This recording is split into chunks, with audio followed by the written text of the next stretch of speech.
নমস্কার, আমি সৃজা, শ্রুতিকথন আবৃত্তি চর্চা কেন্দ্রে কর্ণধার। আমার একটি নতুন ভিডিওতে আপনাদের সকলকে আবারও স্বাগত জানাই। আশা করব আপনারা সুস্থ আছেন এবং ভালো আছেন। আজকে যে বিষয়টিকে নিয়ে আমাদের আলোচনা করার সেই বিষয়টি হলো ব্যঞ্জন বর্ণের মধ্যে যে ল বর্ণটি আছে সেই বর্ণটিকে নিয়ে। প্রায়শই দেখা যায় যে এই ল বর্ণকে ঘিরে নানান সমস্যার সৃষ্টি হয়। যেমন কেউ ল এই উচ্চারণটা করতে পারে না, আবার এমনও দেখা যায় যারা তালবস্য দন্তাস্বর উচ্চারণও করতে পারে না, আবার পয়ের উচ্চারণও করতে পারে না। সেসব বিষয় নিয়ে আবার পরের ভিডিওগুলোতে আসবো, কিন্তু আজকের যে মেইন টপিক যেটাকে আমরা ফোকাসড করব সেটা হচ্ছে ল।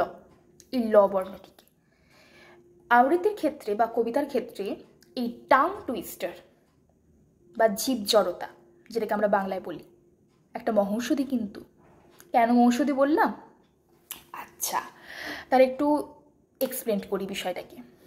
মহৌষধি বললাম এই কারণের জন্যই, যদি কোনো একটি বিষয়কে নিয়ে আমরা দীর্ঘদিন প্র্যাকটিস করি বা প্রতিদিন প্র্যাকটিস করতে বসি, অনুশীলন করতে বসি, তাহলে একটা না একটা সময়ে সেই কঠিন কাজটিও কিন্তু সরল হয়ে যায়, সহজ হয়ে যায়।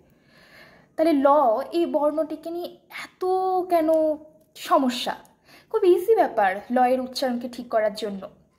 প্রতিদিন 10 বার করে যাদের এই লয়ের সমস্যা আছে, যেসব বাচ্চাদের বা বড়দের, তারা প্রতিদিন বলবেন লালু রেলে লেরো বিক্রি করে।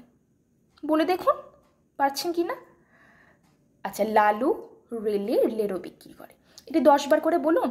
তাহলে একটা না একটা সময়ে ঠিক 1 মাস বাদে দেখবেন আপনারও কিন্তু লয়ের এই ঘাটতিটা, সমস্যাটা অনেকটা দূর হয়ে গেছে। ঠিক এই কারণেই বললাম কবিতা বা আবৃত্তির ক্ষেত্রে টাং টুইস্টার হলো মহৌষধি। আশা করব ভিডিওটি ভালো লেগেছে।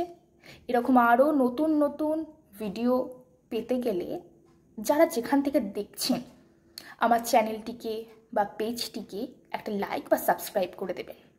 যারা ইউটিউব থেকে দেখছেন, স্টাইল অফ রিসাইটেশন উইথ শ্রীতে একটা সাবস্ক্রাইব করে দেবেন, যাতে সবার আগে নোটিফিকেশন আপনার কাছে আসে।